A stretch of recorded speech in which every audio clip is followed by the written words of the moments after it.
Hello and welcome back to GMAX Studios. In the last episode, we talked about white balance, and in today's episode, we are going to talk about metering, the different kinds of metering that are available to you while taking a picture, and how do they function.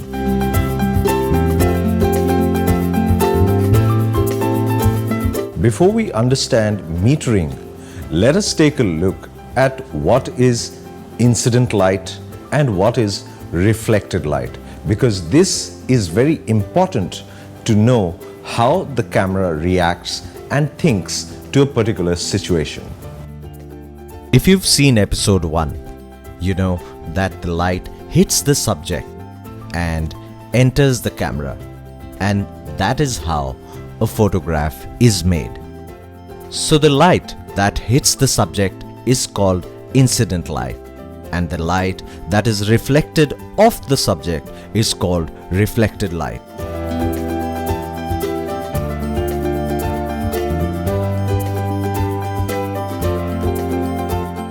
So now we know that the camera takes a reflected reading of a subject and tells you how to meter it. Now there is the problem, because not all colors and all subjects reflect light equally. So we have these different colored notebooks on a black background. See how the exposure value changes once we change the different colors of the notebook. So here it is at f4.2 1/4 of a second at ISO 100. When we change the notebook, it becomes 1/6 of a second at the same aperture and ISO. And now, if we put a black notebook on top of the black background, it becomes 1.3 seconds at the same ISO and aperture. So what this means is that though the difference might be small or large depending upon case to case, different colors do reflect light differently.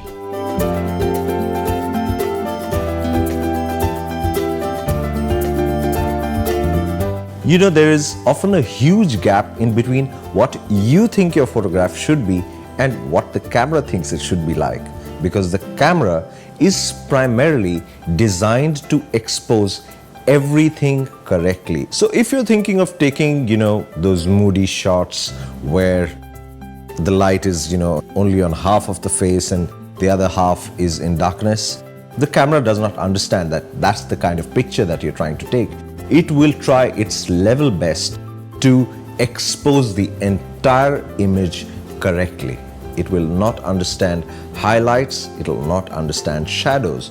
If it sees too many shadows, it will try to overexpose them. If it sees too many highlights, it will try to underexpose it to bring the highlights in control. And that is a real problem, because you are always, in one sense, trying to fight with the camera and try and make the camera see the photograph as you are seeing it. So as long as the scene is evenly lit and there are no excessively dark or bright areas in the photograph, the camera seems to work just fine. But the problem starts when there are bright or dark objects within the scene, within the frame. For example, even this photograph, a simple landscape photograph with snow in it, turns out to be underexposed when it should look like this. So there are primarily 3 or 4 conditions under which your camera will get fooled and give you a false reading. 1. That a large part of the frame is dark. 2. A large part of the frame is bright. And number 3, there is a light pointing directly into the lens, or your subject is lit from behind. And it is exactly for this reason that it is important to know the various metering modes and how they function. So all camera brands, no matter whether it is Nikon or Canon or Sony or Fuji or whatever, they all come with primarily 3 or 4 metering modes, and they are fairly simple. They are just named differently for each camera, and I think they do this to confuse us, but it's fairly simple to understand. Depending on the camera brand, the metering mode is accessed by a button like this, or by pressing a button like this and turning the command dial. On some cameras, it is accessed by entering the menu. So the first metering mode that we are going to talk about is called by different names by different camera makers.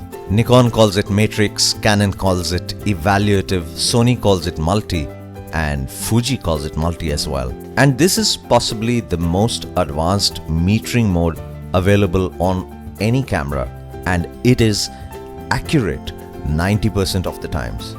This is usually denoted by this funny symbol with a dot in the center and a pattern around it on most cameras. What this metering mode does is take a reading of the entire scene, of the entire frame, and use a very complex algorithm by each camera maker to determine the exposure. Nikon, for example, says that it has a database of 30,000 images against which it compares the frame and then gives you the exposure. So this is your matrix, evaluative, or multimetering. The next is center or average metering, which is denoted by a dot with brackets around it. In this mode, the camera gives preference to the center of the frame and gives you an exposure reading based around that area. The only mode that all the camera makers seem to agree on is the spot metering mode, because they all call it by the same name. In this mode, the camera takes the reading of the spot on which you are focusing, and it is extremely precise. It does not care about what is in the other part of the frame. It just picks the reading of that spot and gives you the exposure. So let's take an example. We are in matrix metering mode, and this handsome looking man that you see is me. And you can see that the camera has nicely averaged out the exposure, and you can see a bit of the background. Now let's see what happens when we switch to spot exposure. So it is more or less the same reading, because the spot is right now on my face and that is what I want to expose. But as we start moving the spot around, you can see the exposure change, because it is just taking the reading of that spot, and it does not care about the other light or dark areas within the frame. So this is extremely precise reading for any particular spot.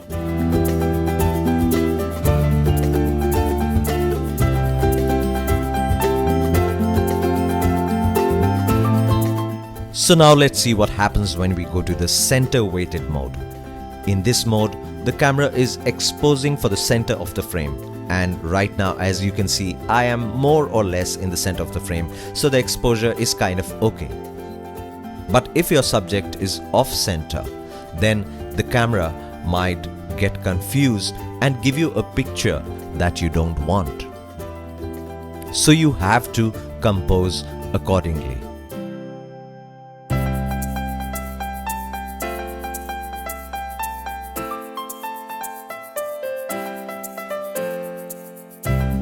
So I hope this has brought some clarity into what kind of metering mode you should be using in what situations. And in the last episode, I told you that I would be telling you about the most important button on the camera. And while some of you might say that it's the on-off button or it's the shut button, of course, those are very obvious answers. But according to me, the most important button is the exposure compensation button. It is denoted by a plus-minus sign on the camera. And what this button does is override the decision made by the camera to expose the picture by underexposing it or overexposing it according to your vision. So this is an extremely important button, and I think everybody should be very familiar with it and should use it to get the best picture possible. So the exposure compensation button is denoted by a plus minus sign like this, or in some cameras it might just be in the form of a dial. And what you have to essentially do is either turn the dial to a plus value or press the button and turn the command dial, depending upon the model of your camera, to underexpose or overexpose the photograph as you see fit. So here is this non-ideal scenario where I am lit from behind, and what I could do is change the exposure compensation to a plus 2.3, which takes me to the desired exposure, or I could obviously switch to spot metering to again get the desired exposure on my face. The opposite would apply if I wanted to underexpose the image and create a silhouette. So in that case, I would underexpose the image until I get the desired result. How much you under or overexpose the image comes by experience, and the more you shoot, the more you will understand how your camera sensor reacts to light. So this is it as far as metering modes are concerned. And in the next episode, we will talk about lenses, we will talk about zooms, we will talk about primes, and we'll talk a lot. We'll just talk a lot. And so until the next episode, you take care, and do not forget to subscribe to this channel and share this video with your friends on Twitter, Facebook, and Google+.